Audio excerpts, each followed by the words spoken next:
Yeah. Yeah, that was a blackout. I was sitting down inside with candles. Mum decided to go to the back door to check if there was any power over Bodrum. She opened the back door, and on the mountain there was a single bright light. So I got quite curious about it, so I stood at the door for a while, and after about 10 minutes of watching this dot, about 50 or so other smaller dots came from the centre of it, and at that point I got quite excited, I must say. I went outside onto the road, and I sat there for about another 10 or 15 minutes, and that's when we first saw the first scout ship, as we dubbed them. It was like a sideways teardrop in shape, had 3 lights, one big light in the centre and then 2 smaller ones on either side. It flew from the mothership, as we dubbed the big bright light, over the fields, through the road, between the trees in the road and past. At that point I called Mum out, and she came onto the road as well. She saw the second ship, which did the same path, except when it went over the road this time, the other one was coming back over the other direction, and it came back and went straight back to the mothership.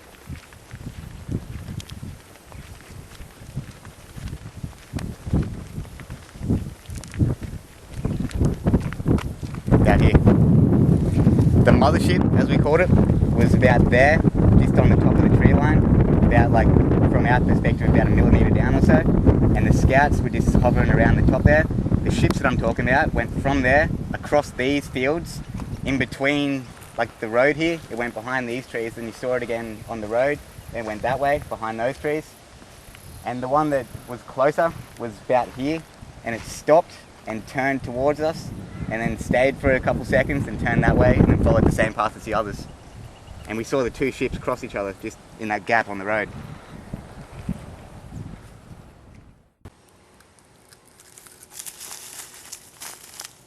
Oh, man. They're pictures, man. Nice.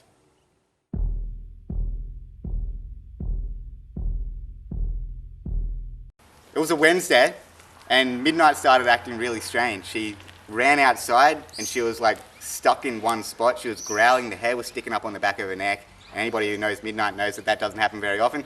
So I went outside to see what was going on. I stood at the door, looked to my right, and through the garden, I saw what I thought at the time to be the next door neighbour. And he walked past. It was a big, well, it wasn't actually big, it stood about 1 metre tall. It was brown, covered in fur. I thought he was wearing a hoodie at the time, except he wasn't. And Midnight was acting all strange, as I said. And that's the last that I saw of it, except about 2 months later, I had Taya, my niece, and Rosaline, my niece, I suppose. Taya and Rosaline were down playing by the water pump, and then we heard Taya scream, really blood-curdling scream, and she started crying. So Mum ran outside and asked what happened. Rosaline came up to her and said that a monkey scared her, and that the monkey ran up and through the trees and down the back. And I'm assuming that was also the Iriu. And since then, I haven't seen a thing.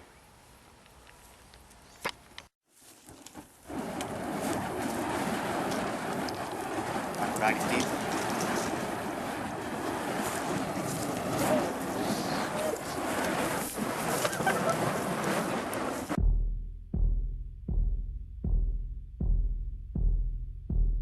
My great-great-great-great-great-grandfather was the chief of the Ngāpuhi tribe. Way back in the day, about 150 years ago or so, he was there at the signing of the Waikiki, where the white man first invaded New Zealand and told them to give them all their land or they're going to kill them. We actually, in art class in grade 8, there was a picture of him, and Jade recognised him. She said that was my grandfather, and I didn't believe her, so I took the book home and asked Mum. That's where the whole story originated. And she went into the whole history of the Maori and stuff. And it turns out I'm a Ngāpuhi. Or a whakapaka. Interesting names.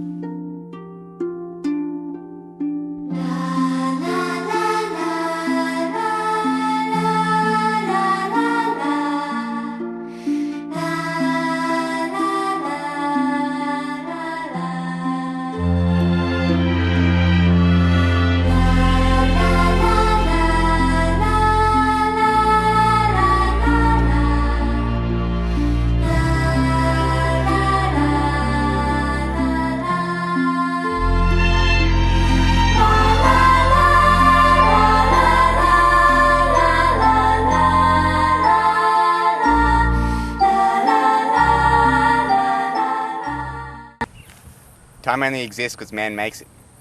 It's only our observation of the movements of the planets that creates a time.